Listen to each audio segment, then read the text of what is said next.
les doy la bienvenida en nombre de Alberto Mangel, el director, y del Sabarber, la subdirectora.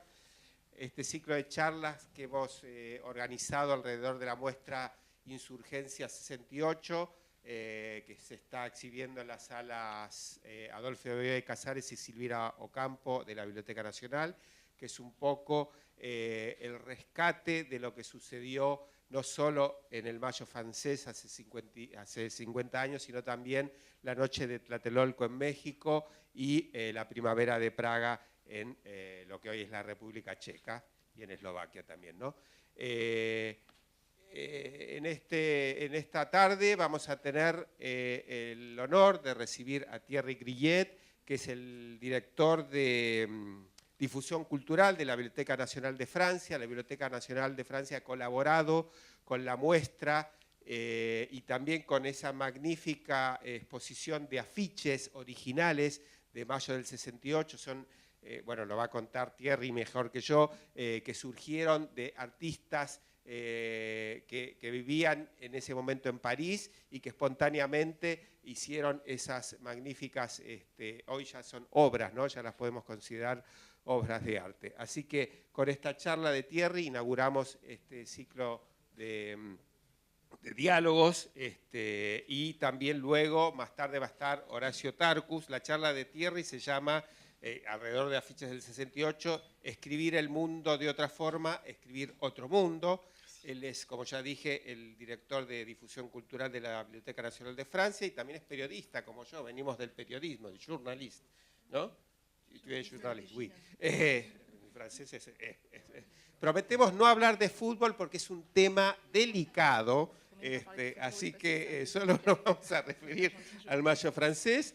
Y como periodista ha colaborado con la revista Nouvel Observateur, los diarios Libération y Le Monde, y también fue director editorial del Centro Pompidou y profesor en el Instituto de Estudios Políticos de París. Le doy antes la palabra a Yann Lorbeau, que es el director del Instituto Francés y consejero cultural de la Embajada de Francia, y a ustedes todos bienvenidos esta tarde aquí por acompañarnos. Gracias.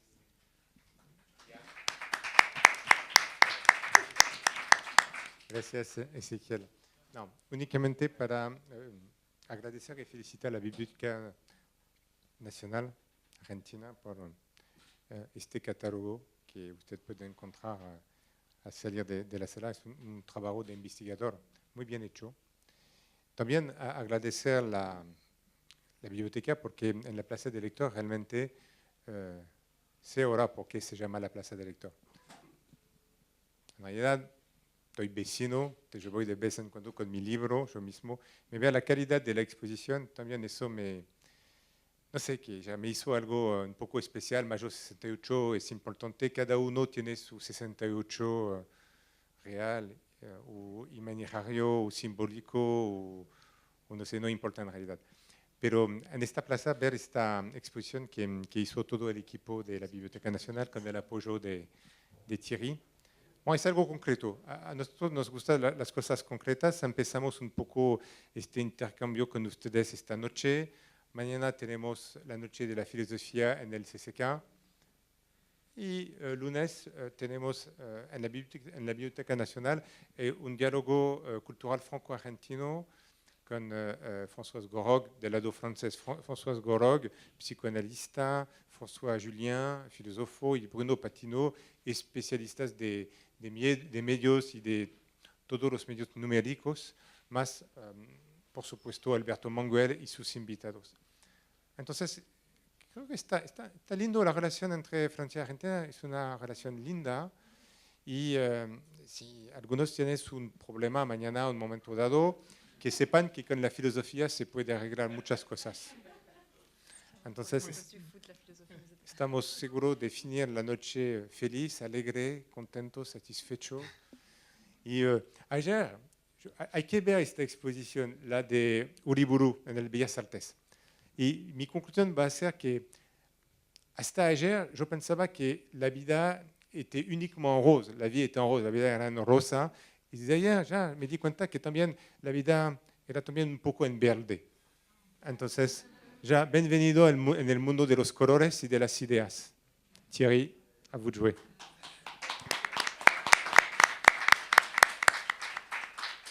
Un petit mot pour remercier à la fois les autorités françaises, Yann Lorveau, Guillaume Bocara, Matteo Shapiro et beaucoup d'autres qui ont eu la gentillesse de me faire revenir après la Nuit des idées de janvier, à laquelle j'avais participé en janvier dernier. Et puis un grand merci à la Bibliothèque nationale d'Argentine d'avoir su valoriser un petit travail sur les archives de 68 en plein cœur de Buenos Aires avec tant de talent à la fois pour l'exposition et pour le catalogue. Merci beaucoup.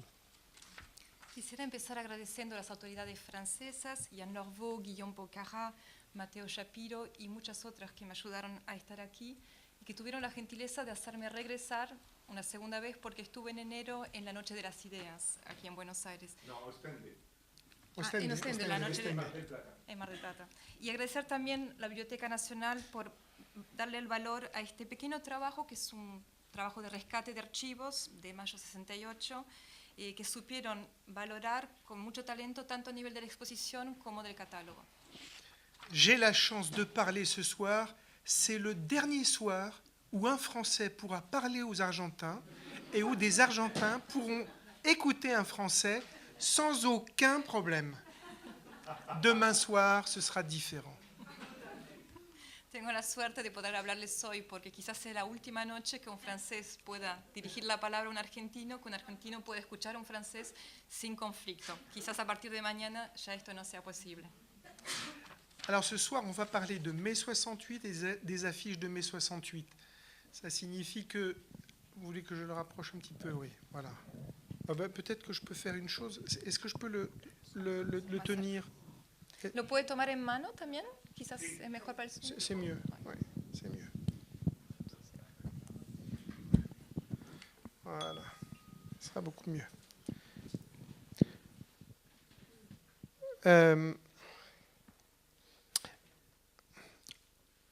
Ce que je vous propose ce soir, c'est un exercice en quelque sorte d'interprétation et de lecture. On est dans une bibliothèque, de lecture d'affiches. Lo que les propongo es un trabajo de interpretación y de lectura, ya que estamos en una biblioteca de lectura de afiches. Mais en même temps, je sais que vous seriez déçus qu'on ne parle pas de cette commémoration particulière de 68, 50 ans après 68. Pero también tenemos que celebrar, porque si no los defraudaría, los 50 años de mayo 68. Alors, pourquoi parler des affiches de 1968 en 2018 ? ¿Qué sentido hablar de los afiches de mayo 68 en 2018? Pour trois raisons. D'abord, c'est une expérience singulière qui ne dure qu'un tout petit moment. Entre le 15 mai 1968, date à laquelle près de 10 millions de travailleurs français vont faire grève générale. Entre le 15 mai 68 et le 28 juin 1968, à 4 heures du matin, un collectif d'artistes, d'étudiants, d'architectes, d'ouvriers vont se réunir dans un ancien palais qui avait été construit au XVIIe siècle par Mazarin, qu'on appelait le Palais des Beaux-Arts, qui est devenu l'École des Beaux-Arts. Et c'est dans ce palais que pendant 1 mois et demi, on va produire plus de 120, 150 000 affiches exemplaires pour 600 à 800 créations originales. Donc un tout petit moment, une expérience très singulière. Primera razón, porque es algo muy singular que ocurrió en un lapso de tiempo muy corto.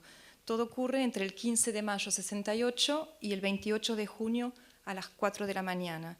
En ese momento, 10.000 trabajadores entran en huelga general.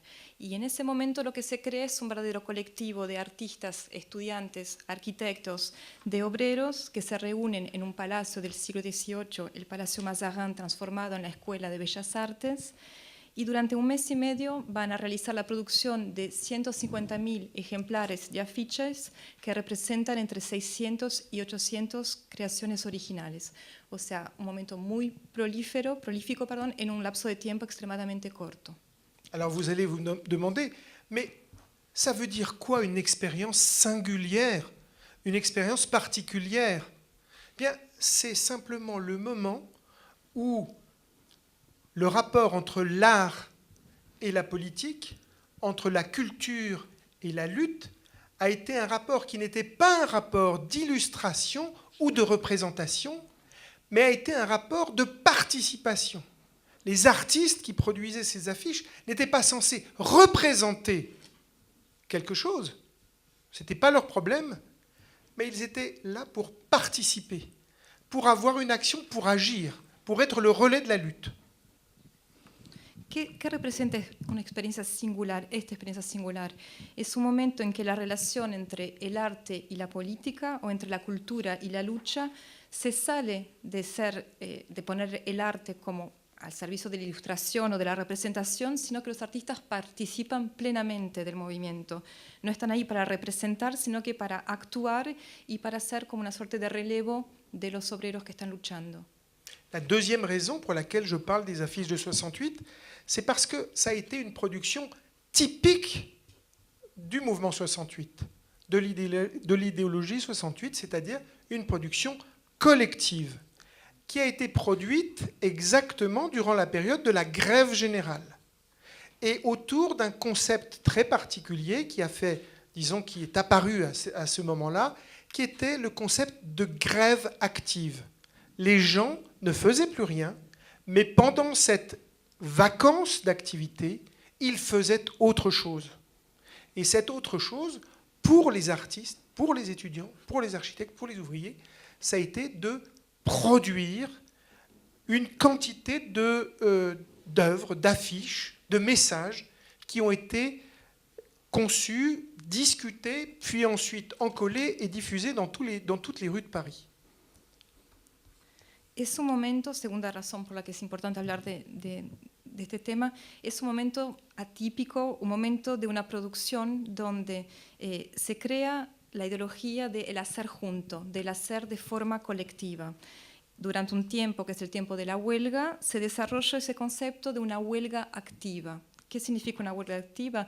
Se suspenden las actividades habituales y se hace otra cosa. Los artistas, estudiantes, arquitectos, los obreros, en ese momento se ponen a producir obras en gran cantidad, que son obras con mensajes, que son afiches.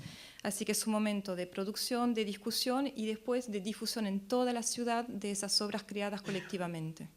Et enfin, dernière raison pour laquelle on doit parler de ces affiches, c'est parce que ces affiches sont des marqueurs de la commémoration.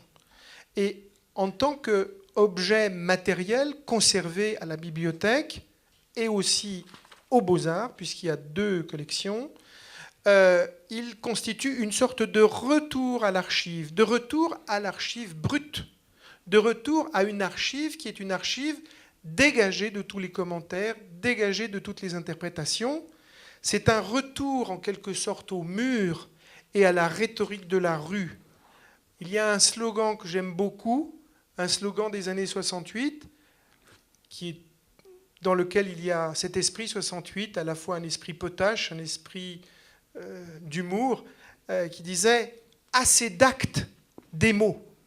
Assez d'actes, des mots. Ou encore « les murs ont la parole ». Mais assez d'actes, des mots, c'est assez joli pour 68. Y última razón por la que debemos hablar de estos afiches es porque representan marcadores de una conmemoración. En cuanto a objetos que están conservados en la biblioteca y también en Bellas Artes, donde tenemos 2 colecciones, constituye un verdadero archivo, un archivo bruto, despojado de todas las interpretaciones, despojado de todos los discursos, así que es como una suerte de regreso a los muros que hablan, la retórica de la calle. Y hay un eslogan que me gusta mucho porque da cuenta de ese espíritu burlón de Mayo 68 que dice «Basta de actos, volvamos a las palabras». También hay otro que dice las palabras a los muros, pero ese «Basta de actos, volvamos a las palabras» me parece que es sumamente interesante. Alors évidemment, quand on parle de commémoration pour 68, il faut avoir en tête, disons, les échelles de temps. Aujourd'hui, entre aujourd'hui et 1968, il y a exactement le même temps qui existait, qui séparait les acteurs de 68 et les combattants de la guerre de 14-18. 18, 68, 68, 2018. Cuando hablamos de conmemoración, tenemos que tener en mente el friso temporal. Y si pensamos bien, entre mayo 68 y hoy hay la misma distancia que entre mayo 68 y los combatientes de la Primera Guerra Mundial de 14-18. Es el mismo periodo. Mais la différence, c'est qu'en 68, personne ne parlait de 18. Pourquoi ? Bien parce que le souvenir, disons, de la Grande Guerre, le souvenir de la Première Guerre mondiale, avait été récuré, avait été lessivé par la Seconde Guerre mondiale et par la Shoah. La diferencia es que en 68 nadie hablaba de los sucesos de 2018. ¿Por qué? Porque los recuerdos de esa gran guerra habían sido completamente borrados, completamente diezmados por todo lo que sucedió en la Segunda Guerra Mundial y sobre todo la Shoah. Alors que j'observe qu'aujourd'hui, en 2018, la référence à 68 est toujours vive. La mémoire de 68 est toujours l'objet de convoitises, d'interprétations, de récupération. C'est encore un débat assez vif. Il y a encore quelques semaines, à Paris, lorsqu'on parle de convergence des luttes, eh bien, les gens ont dans la tête cette convergence qui était affichée, qui était souhaitée et rêvée en 68, convergence des luttes des étudiants, des paysans et des ouvriers. Pero sí noto que hoy en día está muy fresca la referencia a esa lucha, la memoria de ese mayo 68, que sigue siendo objeto de muchas interpretaciones, de debates muy álgidos. Y hace pocas semanas, incluso en París mismo, cuando hablamos de hacer converger las luchas, nos referíamos a ese momento histórico, ese momento que está en las memorias y en ese momento en que se pudo soñar una convergencia de la lucha de los trabajadores, del campesinado y de los estudiantes. Alors s'interroger sur la commémoration de 2018, s'interroger sur ces images, sur ces affiches, c'est faire deux choses.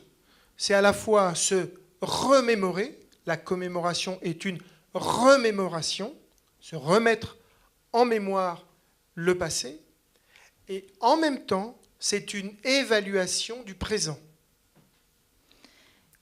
Volver a conmemorar esos actos hoy en 2018 es hacer dos cosas a la vez. Es por un lado recordar, hacer memoria de esos eventos y por otro lado es también tener un análisis de nuestro presente. Et tous les 10 ans, depuis 68, on a commémoré 68. Et tous ces moments de commémoration ont une personnalité, ont un profil, ont un caractère différent. Et l'intégralité de ces commémorations, eh bien, c'est en réalité ce que nous allons essayer d'analyser ce soir pour voir comment, finalement, on a en quelque sorte eu tout type de commémoration. On a eu des enterrements, on a eu des interprétations, des trivialisations, des récupérations, même des tentatives d'oubli ou de confiscation de cette mémoire. Así que cada 10 años se conmemoró Mayo 68 y cada conmemoración fue distinta, con un perfil distinto, una personalidad, un carácter distinto. Lo que vamos a hacer hoy es tratar de analizar todos esos actos de conmemoración y ver cómo diferían. Algunos eran más una suerte de entierro, otros eran momentos de interpretación, momentos de recuperación, momentos también de olvido y momentos también de confiscación de esa memoria. Donc, je vous propose de faire un très rapide parcours de ces 5 commémorations, puisqu'il y a 50 ans, 5 commémorations. D'abord, la première chose, je voudrais souligner une chose, c'est que 1968 s'est vécu immédiatement sur le régime de la mémoire. Du reste, comme toutes les révolutions. Octobre 17 se réfléchit, se pense à travers le cadre de référence de la Commune de Paris, 1870. La Révolution française se pense sur le régime et sur la référence de la République romaine. Et mai 68 se pense ou s'inscrit immédiatement dans l'histoire. Il s'est vécu immédiatement sur le régime de la mémoire. Il y a un slogan qui apparaît sur les murs de Paris à ce moment-là, qui est « Nous avons pris la Bastille en 89, nous avons pris la parole en 68 ». Vamos a hacer ahora un recorrido por 5 conmemoraciones, 50 años de celebración. Primero hay que saber que mayo 68 se vivió de entrada bajo el régimen de la memoria, como de hecho podría decir todas las revoluciones. Octubre de 1917 se vive bajo la memoria de lo que sucedió en la Comuna de 1870, la Comuna de París. La Revolución Francesa tiene en memoria muy fresca los sucesos de la República Romana. Y mayo 68 se inscribe de entrada, se piensa también desde una memoria histórica, desde el régimen de la memoria. Y en esa época había un eslogan que decía, en 1789 tomamos la Bastilla, en 1968 tomamos la palabra. La 68 a été très riche en slogans, en phrases, en phrases qui ont été à la fois des phrases poétiques, politiques, philosophiques, il y en a beaucoup aussi, et qui relèvent de différentes traditions. Ce n'est pas le lieu aujourd'hui d'en parler, mais je voudrais juste revenir sur celle-ci. Nous avons pris la Bastille en 89, nous avons pris la parole en 68, pour vous faire remarquer qu'il apparaît dans ce slogan une chose, c'est un nous. Et ce nous est déjà la conscience d'un groupe qui s'autoproclame génération et qui s'inscrit, qui se proclame génération historique. Génération qui s'inscrit dans le fil d'une histoire et dans le fil d'une histoire et d'une culture de la contestation dans les rues. Hubo muchos eslogans que nacieron en mayo 68, muchas frases poéticas, frases políticas, frases filosóficas que provenían de distintas tradiciones. No es el marco, no es el objeto de nuestro intercambio hoy, pero sí quisiera volver sobre ese eslogan. En 89 tomamos la Bastilla, en 68 tomamos la palabra. Lo que está presente en ese eslogan es un nosotros, es esa noción de grupo, de generación que se autoproclama como una generación histórica y que se constituye de entrada como una generación que representa una cultura construida desde la calle. Alors, je passe sur 68, je pars sur 78, donc 10 ans après. Qu'est-ce qui se passe 10 ans après ? 10 ans après, on est en 1978. 1978 est une date très importante parce que en 78, c'est la fin, c'est l'extrême fin en France de ce qu'on a appelé de l'histoire du gauchisme. C'est vraiment la fin de c'est la queue de comète en réalité. C'est à ce moment-là qu'il y a une mort qui va devenir une mort mythique. C'est la mort d'un militant d'extrême gauche qui s'appelle Michel Recanati et qui va être d'ailleurs au centre d'un film, le film de Romain Goupil. Je ne sais pas si dans la salle vous avez déjà vu son film. Il s'appelle Mourir à 30 ans et qui est l'histoire en réalité documentée de cet ami qui est Michel Recanati. Cette mort-là, qui est un suicide, en fait, symbolise la fin du mouvement.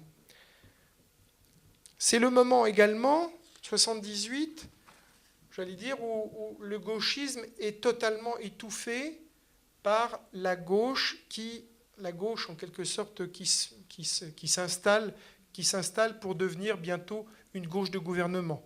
C'est ce qu'on appelle le programme commun.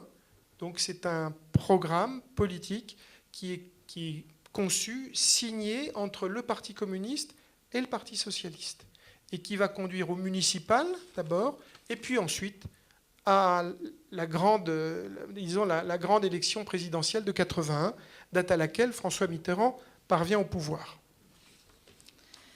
Veamos la primera conmemoración, 78, los 10 años después. Es una época que coincide en Francia con el final del movimiento del izquierdismo. Es un final que coincide con la muerte de un militante, Michel Recanati, que era un militante de extrema izquierda, y quizás han visto la película de Romain Goupil, Morir a los 30 años, que hace referencia de forma muy documentada a la historia de ese militante que se suicida. Ese suicidio coincide con el final del movimiento del izquierdismo y coincide también con el momento en que la izquierda se reorganiza para gobernar y se crea este programa común, que es un programa político donde se une el Partido Comunista con el Partido Socialista. Primero preparan las elecciones municipales y después preparan la gran elección presidencial de 81, donde se ve electo François Mitterrand. Et puis, il y a évidemment en 78, et ce qui explique au fond entre guillemets, la transformation, la première transformation, la première corruption de la mémoire de 68, parce que sur le terrain philosophique de la pensée politique apparaissent de nouveaux acteurs qui vont en quelque sorte ramasser la mise. C'est ce qu'on appelle alors les nouveaux philosophes. Vous les connaissez, Bernard-Henri Lévy, et puis son nom m'échappe à l'instant, la cuisinière et le mangeur d'hommes, André Glucksmann, Denis Jambet et beaucoup d'autres, qui donc interviennent à ce moment-là et qui vont transformer le discours, qui était un discours très politique. Le discours de 68, c'est les comités Vietnam, l'anti-impérialisme, et les comités d'usine, c'est-à-dire l'anticapitalisme. C'était essentiellement les deux sources d'inspiration du discours politique de cette époque-là. Et 10 ans après, ce qui, en quelque sorte, va dominer la scène de la contestation, c'est le discours antitotalitaire.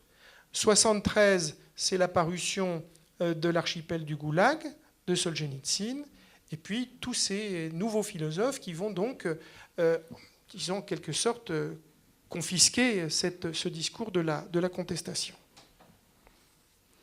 En 78 también ocurre el primer trastoque o la primera corrupción de esa memoria de mayo 68 y ocurre en el terreno de la filosofía, porque es el momento que nacen nuevos actores filosóficos que los conocen, es Bernard-Henri Lévy, André Glucksmann, Denis Jambet y muchos otros, que empiezan a modificar el discurso que había en torno de los eventos de 68, que era un discurso originariamente muy político. En una época que se hablaba de Comité Vietnam, de antiimperialismo, de anticapitalismo, eran las dos fuentes que abrevaban todo el pensamiento de mayo 68, y ahí se desliza hacia un pensamiento antitotalitario.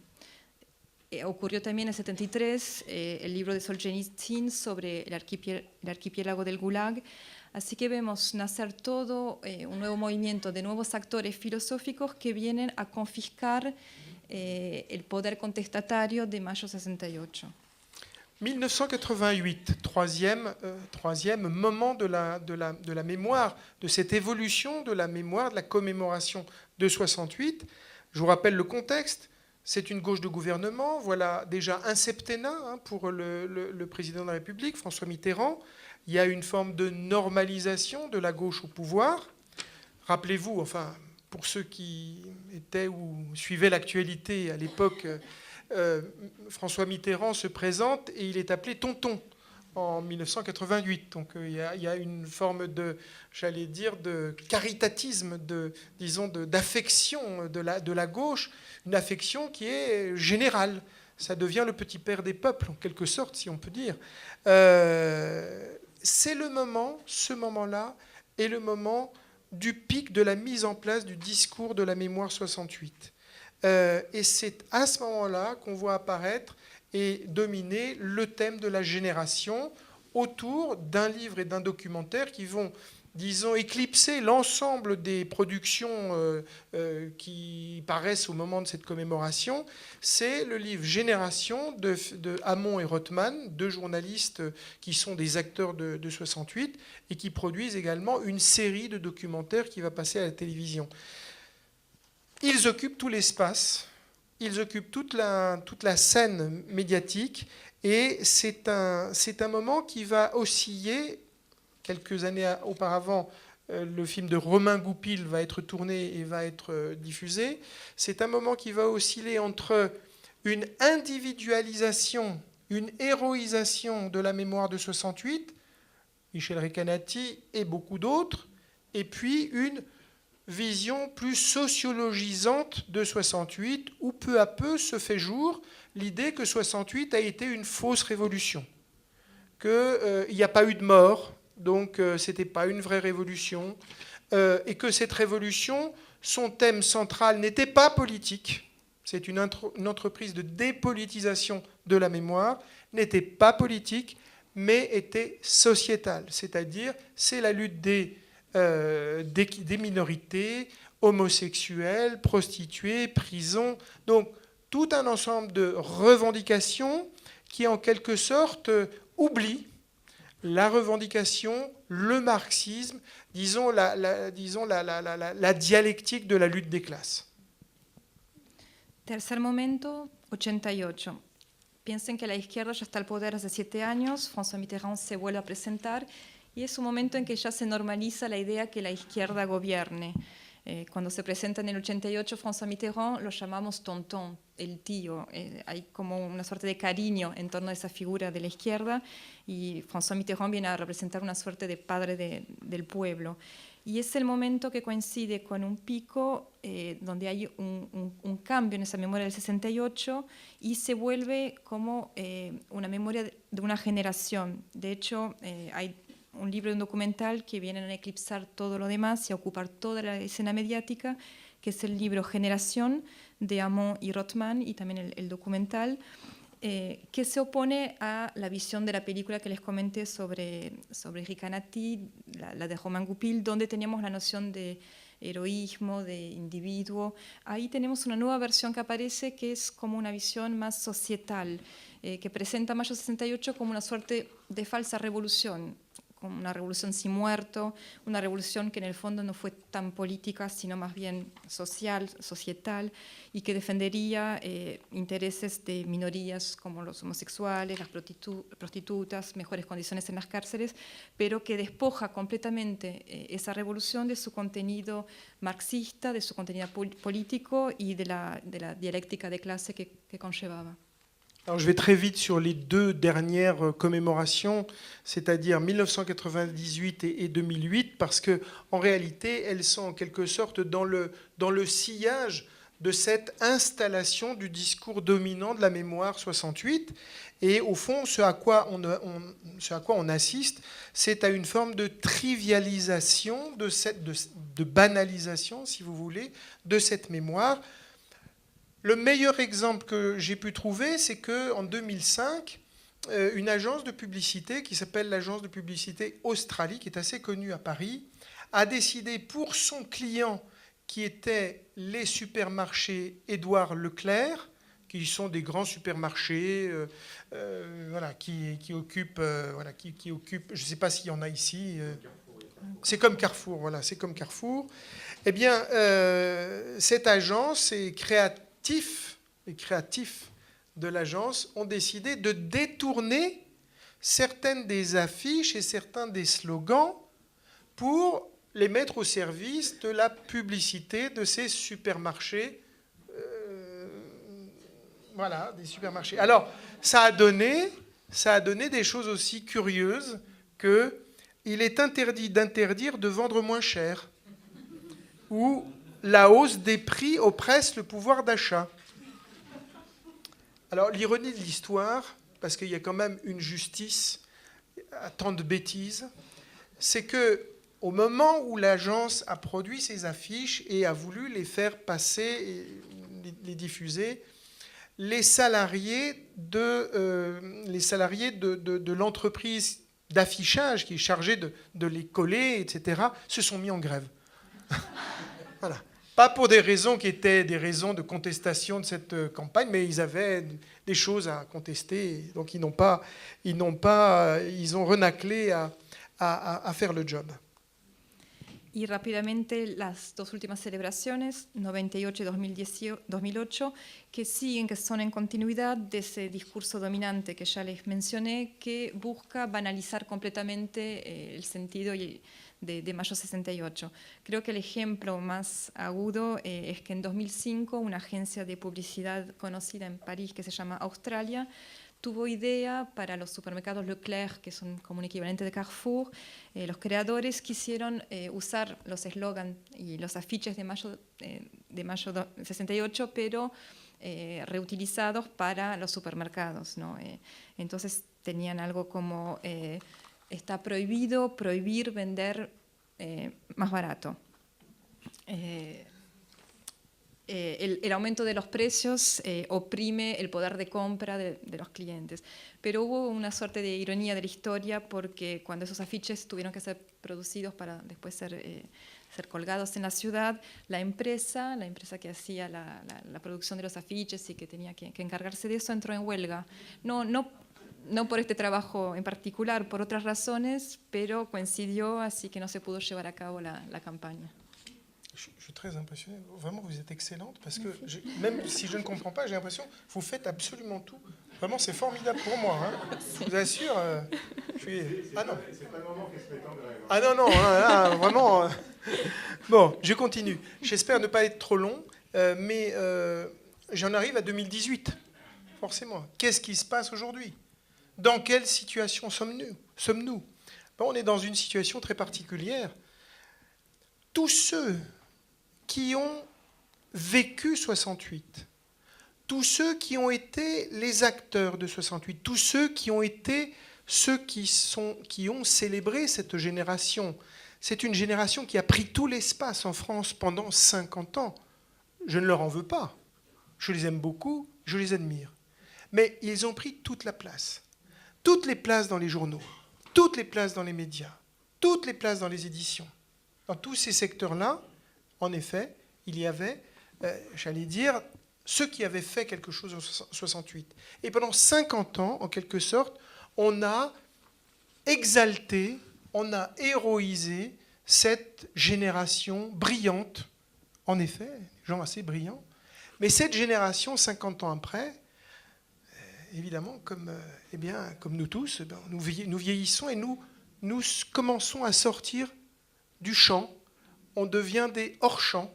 Et puis il y a d'autres générations qui arrivent, d'autres générations qui commencent en effet à reprendre des choses. Mais cette génération a été très importante. Ça, c'est le premier phénomène. Le deuxième phénomène, c'est qu'il y a un retour de l'archive. On a eu pendant 50 ans des discours, disons, de légende, des discours sociologisants, mais pas véritablement de travail historique profond. Beaucoup d'historiens, disons, comme par exemple Antoine Pro, qui est une des sommités de l'histoire en France, regrettait qu'il y ait trop peu de doctorants qui travaillent sur les traces, sur les archives de 68. Depuis une vingtaine d'années, ça change progressivement, mais c'est encore long. Mais cette année, en 2018, on a vu apparaître dans la lucarne des jeunes historiens de 35, 40 ans, et qui ont commencé à produire un discours archivistique intéressant. On a vu aussi apparaître une archive, comment dirais-je, qui n'intéressait personne jusqu'à présent, c'est les archives de l'État. Jusqu'à présent, les archives, c'était les archives de ceux qui étaient dans la rue, les archives des militants, les archives des acteurs. Mais les CRS, les policiers, les renseignements généraux, les préfets, les administrations, enfin, tous ceux qui constituaient l'État, les archives n'étaient pas ouvertes. Aujourd'hui, elles le sont, elles ont été travaillées. Il y a eu un grand colloque à Paris, le premier de ce genre, qui a en quelque sorte déjà tiré quelques premiers fils d'une autre histoire de 68. Hay dos fenómenos, ahora en 2018, para hacer el punto de la situación particular frente a mayo 68, hay dos fenómenos que quiero indicar. El primero es que todos los que vivieron, todos los actores de mayo de 68, toda esa generación que fue muy celebrada, muy aclamada, es también una generación que ocupó todo un espacio en Francia, un espacio en los periódicos, un espacio en el mundo de la edición, y por supuesto que los admiro y que no se los reprocho, pero fueron muy exaltados, considerados como héroes, y hay que decir que envejecieron, como nosotros todos, 50 años después. Es una generación que ya está un poquito como fuera de campo, como suele pasar, y surgieron nuevas generaciones que retomaron algunas cosas y que trajeron otras cosas nuevas. Pero siguen siendo igualmente un punto de referencia y una generación muy importante para Francia. Segundo elemento, Hoy en día asistimos al regreso de los archivos, porque hasta ahora había un discurso más legendario, más desde el punto de vista sociológico, pero no había un verdadero trabajo histórico hecho sobre Mayo 68. De hecho, Antoine Pro, que es una eminente referencia a nivel de historia, se lamentaba que no había muchos doctorados en torno a la cuestión de Mayo 68. 20 años después cambió un poco la situación desde que hizo esa declaración y vemos aparecer algunos trabajos históricos propiamente sobre Mayo 68.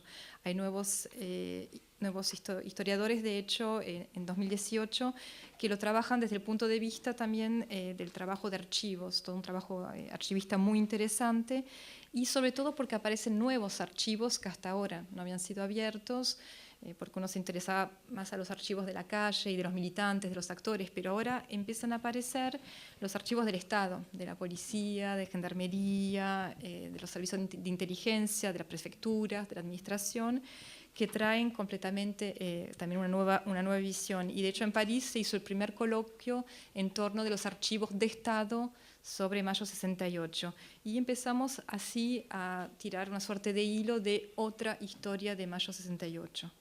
Alors, je crois avoir assez montré dans les différents moments de cette commémoration comment progressivement cette mémoire de 68 s'était dépolitisée. Le troisième élément qui caractérise ce moment 2018, cette commémoration des 50 ans de 68, c'est justement le retour du politique. Justement une forme de lassitude devant, en quelque sorte, les commémorations ou les visions culturalistes de 68.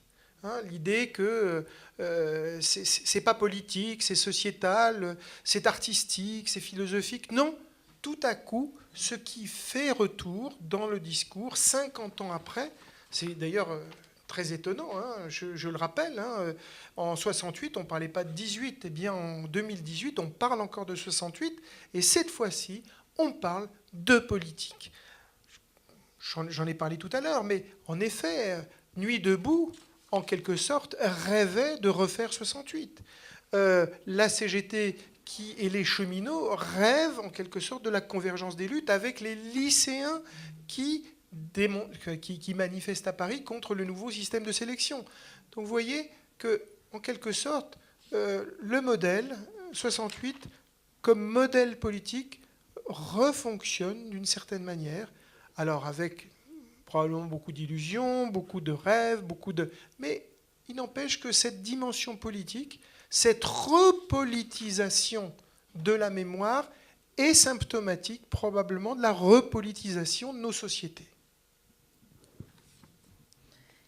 Tercer elemento de lo que vemos hoy en 2018, a los 50 años de Mayo 68, si miramos, les decía a qué punto se despolitizó ese momento histórico.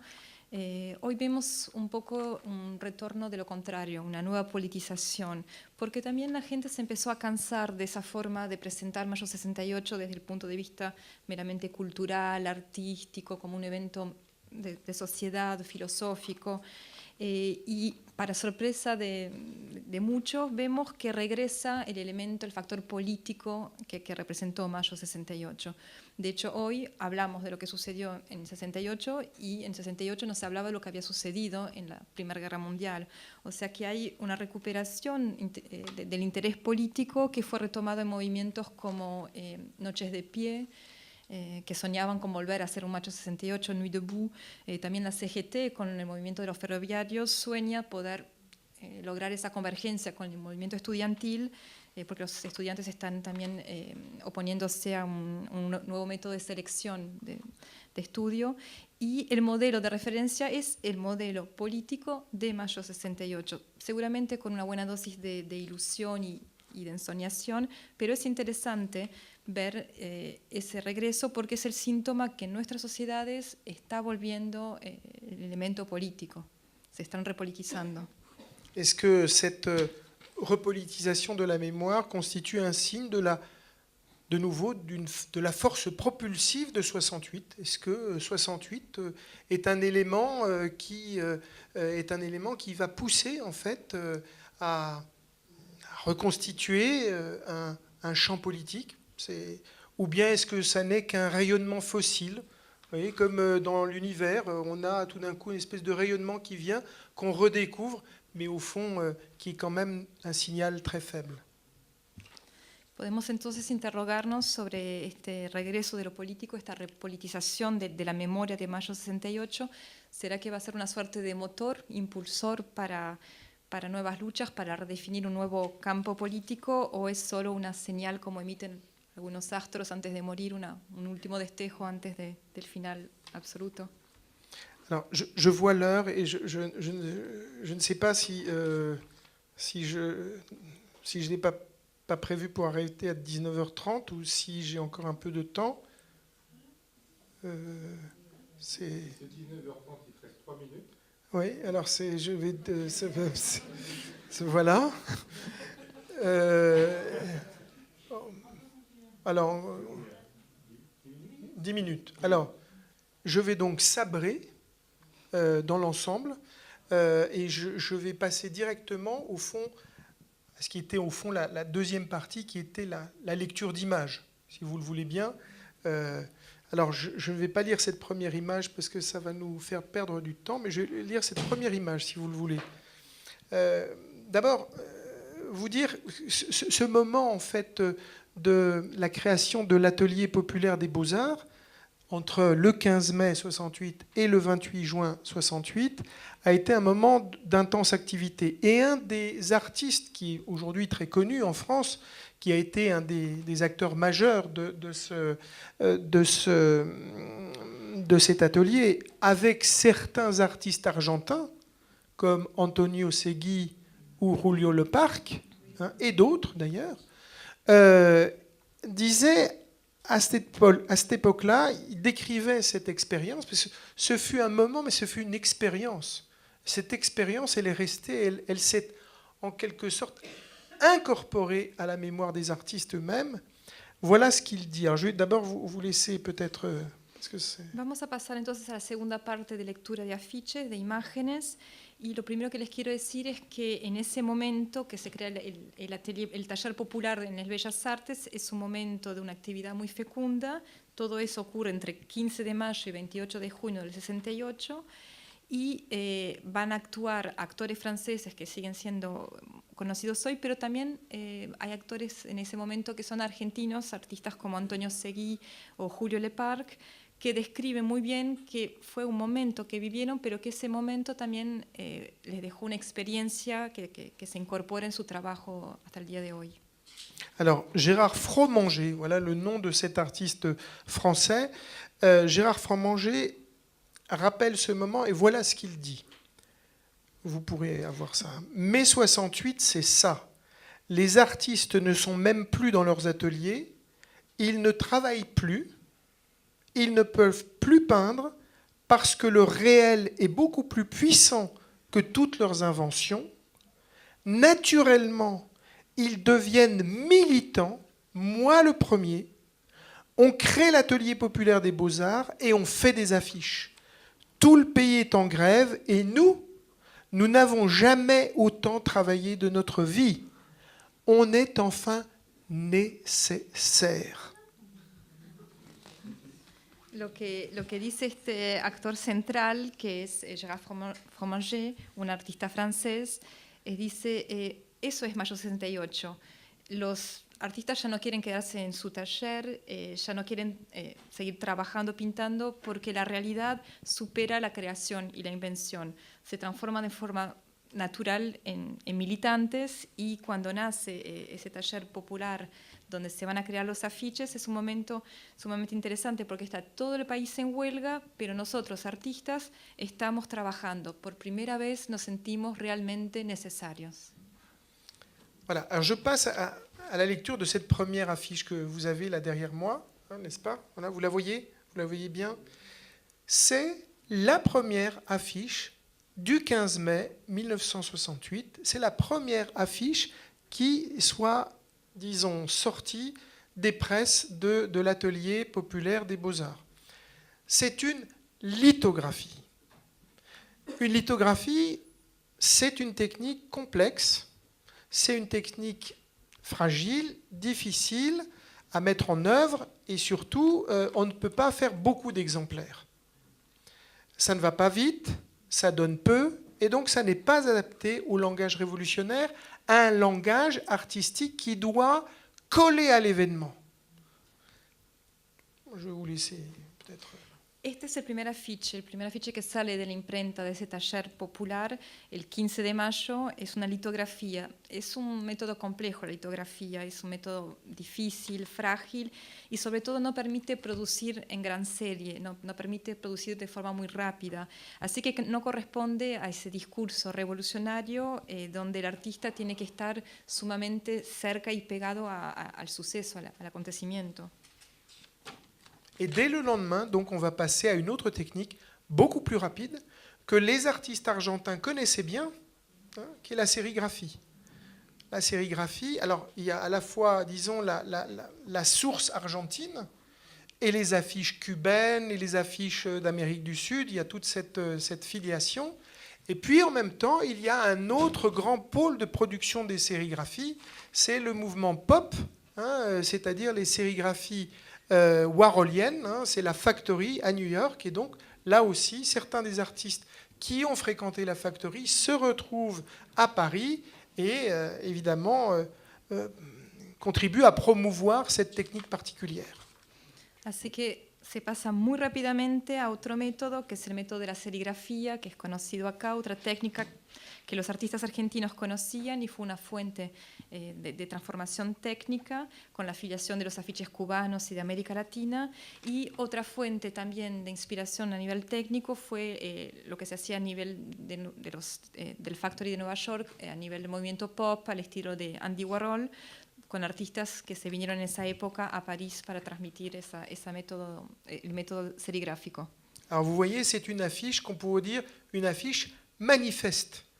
Elle synthétise cette affiche en 3 mots, tout l'esprit de 68. C'est un poème typographique, avec 3 mots. C'est une affiche lexicale où tout le rêve de 68 est concentré. Et ce rêve, c'est le rêve qui consiste à abattre une fois pour toutes les murs entre les classes sociales. Usine, ouvrier, université, étudiants, union de tous les peuples en lutte. Este afiche, como ven, es un afiche manifiesto que condensa muy bien en 3 palabras el espíritu de esa lucha. Es un poema tipográfico, es un afiche lexical que condensa plenamente ese sueño, que era el sueño de poder derribar los muros que separaban las clases, que separaban las 3 U, la de la usina, la de la universidad, y lograr la unión. Alors cette affiche, comme vous le voyez, c'est une affiche purement typographique et elle est à la fois pauvre et riche. Elle est pauvre parce qu'elle n'a rien. Il n'y a pas de dessin, il n'y a pas de phrase, il y a juste une liste de mots entassés. Elle est riche parce qu'en dépit de cette austérité, elle fait jouer toute la gamme de la calligraphie. Usine est en caractère bas de casse, université en écriture cursive et union en capitale d'imprimerie. Et elle ajoute à cette variation la variation sur le noir et le blanc, avec cette inversion dans l'écriture du noir au blanc. C'est le contraire de ce qui se produit quand on écrit noir sur blanc. Cette inversion, elle est significative, elle est en fait l'image du renversement des valeurs propre à toute révolution. Es una tipografía, un afiche tipográfico a la vez rico y a la vez pobre. Pobre porque no hay nada, no hay dibujo, no hay frases, simplemente 3 palabras apiladas, pero sumamente rica porque detrás de esta austeridad se ve la riqueza caligráfica con los 3 tipos diferentes de minúscula, mayúscula, la cursiva, y con esa variación entre el negro y el blanco, esa inversión. Habitualmente escribimos negro sobre blanco, aquí lo que sucede es el movimiento inverso, a semejanza de lo que ocurre en una revolución donde todos los valores son trastocados e invertidos. Cette affiche typographique fait toutefois apparaître en jouant sur nos perceptions une dimension figurative. Comment en effet ne pas voir dans ces U, ces 3 U initiaux, à la manière des lettres initiales illustrées des manuscrits médiévaux, un dessin, celui du trombone, ce petit outil qui sert à unir des feuilles séparées et qui était bien connu de tous ces gens, de tous ces artistes, de tous ces étudiants. A la vez hay un juego perceptivo que deja aparecer la dimensión figurativa, un poco como se hacía en las obras medievales, donde vemos la caligrafía de la U, las 3 U apiladas, que dejan aparecer la representación de un clip, símbolo también de lo que permite unir y agrupar. Alors, je vais en faire qu'une seconde et ça sera terminé parce qu'il y en avait une quarantaine, donc ça aurait été un peu long, probablement. Donc, c'est celle-ci, cette petite affiche, qui est une affiche de début juin, en fait, 68, qui est postérieure, en fait, aux accords de Grenelle. Les accords de Grenelle sont les accords, en quelque sorte, du retour à la normale, de la normalisation. Et c'est un moment très difficile dans la lutte, parce que, pour certains, il faut savoir finir une grève. Il faut savoir accepter ce qu'on a obtenu et ce qu'on a perdu. C'est extrêmement difficile. Et je voudrais, à cet égard, vous suggérer de voir sur YouTube, vous pouvez le voir ce soir si vous le voulez, ça dure 9 minutes et demie, un petit film de Jacques Villemont. Jacques Villemont était un étudiant à l'IDEC qui faisait la grève active, comme les artistes à l'Atelier des Beaux-Arts, et qui faisait un film sur le trotskisme. Il a perdu toute sa pellicule, sauf un merveilleux plan séquence. Un plan séquence qui est le seul film véritablement révolutionnaire de l'histoire du cinéma français. C'est un film qu'on a appelé la reprise du travail aux usines Vondaire. Reprise du travail aux usines Vondaire. C'est le moment, le jour même, où après les accords de Grenelle, eh bien, vous avez toute une petite dramaturgie dans un long plan séquence de 9 minutes, avec une ouvrière, une jeune femme brune, qui est absolument intraitable, et qui représente en quelque sorte la figure merveilleuse, utopique. C'est la liberté guidant le peuple, en quelque sorte, qui est là et qui ne veut pas rentrer. Qui dit « on nous a eus, je vais reprendre tout ça, je me suis fait avoir, etc. » Et d'un côté, vous avez le syndicaliste CGT, de l'autre, FO, CFDT, et puis vous avez aussi un étudiant qui vient de la Sorbonne et qui prend part au dialogue. C'est un concentré en 9 minutes de toutes les contradictions de la Révolution. C'est absolument formidable. Il faut voir ça. Et d'un point de vue de l'histoire du cinéma, il faut penser que le premier film de l'histoire du cinéma, c'est la sortie des usines des Frères Lumière, la sortie de l'usine dans le sud. Je ne me souviens plus. C'est un petit film à... Non, c'est pas Lyon. Oui, c'était les usines Lumière à Lyon. Alors, c'est sortie d'usine à...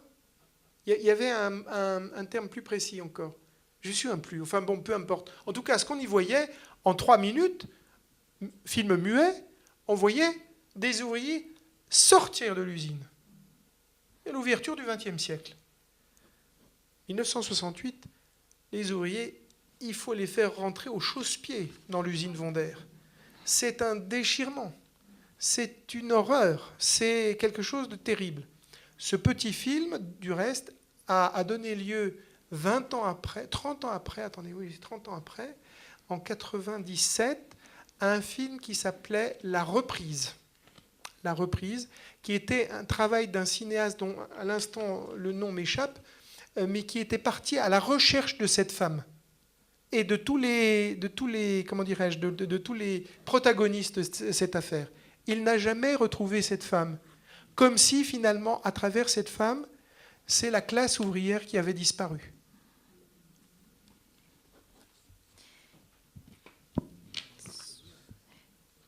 Este segundo afiche va a ser el último porque no tenemos más tiempo. Es al final de junio del 68, viene después del acuerdo de Grenelle, que es el regreso a la normalidad. Es un momento muy difícil donde se decide que hay que terminar con las huelgas, que hay que volver a la vida normal.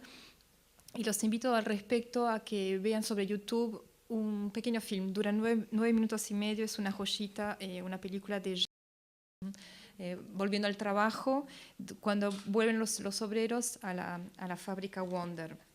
Es una dramaturgia donde aparecen los obreros y una mujer, una obrera, una joven mujer morocha muy dura que representa la libertad y la lucha hasta el final, que dice que ella no quiere, que ella se niega y que no quiere volver.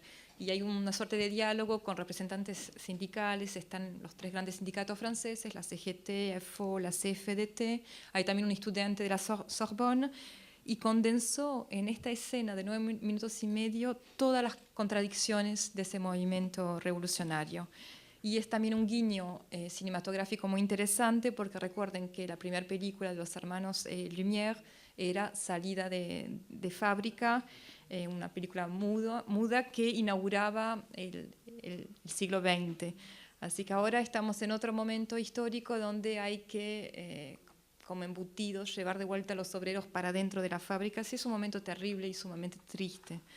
30 años después de ese documental que les refiero, se hizo otra película en el año 97, creo, que se llamaba Volver al trabajo, y el director, me olvidé el nombre, intentó ir a buscar esa mujer, esa morocha que no quería volver a la fábrica, y también los actores de esa época, y no la encontró esa mujer, lo que representa de alguna forma la desaparición de la clase obrera. Et donc, cette affiche, c'est l'affiche de la reprise. C'est l'affiche de la reprise. Avec une crainte à bas les cadences infernales, parce que les ouvriers craignent que le patronat augmente les cadences pour rattraper le temps perdu. Forcément. Alors, ce qui est très intéressant, regardez bien cette affiche, regardez bien cette figure. D'abord, c'est une figure, et c'est une figure stylisée, à la manière, j'allais dire, un peu avant l'heure d'un Keith Haring, hein, qui va reprendre en fait ce type de personnage. Et cette affiche, qui a une sorte d'esthétique aztèque, hein, vous voyez, c'est un peu ça. En fait, cette affiche, à la manière des images énigmes du XVIe siècle français, elle dissimule une image cachée. Est-ce que vous la voyez? Je traduis. Oui, allez-y. Oui. Ese regreso que representa este afiche es eso, es el regreso con un temor fundamental, que es el aumento de las cadencias para recuperar el tiempo perdido. Como pueden ver, obsérvenla muy bien, representa una figura muy estilizada, al estilo de lo que hizo después Keith Haring, con esa estética azteca, y también representa las imágenes enigmáticas del siglo XVI, donde en una imagen había otra imagen escondida. ¿Logran ver lo que está escondido en este afiche? Et alors, je pense que vous l'avez tous vu, mais en fait, tous ces bras cachent une croix gammée, la croix swastika, la croix nazie, hein, qui était une manière de dire, vous voyez, enfin, vous voyez, hein, je crois qu'elle est assez visible, c'est une manière de dire que l'usine est le lieu d'un totalitarisme caché, un lieu d'un fascisme capitaliste. C'est vraiment le type de discours même qu'on tenait à l'époque. C'est là-dessus que je vais terminer, parce que voilà, il est temps de s'interrompre. Creo que lo lograron ver. Lo que esconde el afiche es la cruz báltica, simbolizando así que la fábrica es un lugar también de totalitarismo, un lugar donde se esconde el aspecto totalitarismo, el fascismo, y que el capitalismo representa eso. Como no nos queda más tiempo, terminaré con esto. Muchas gracias. Merci beaucoup.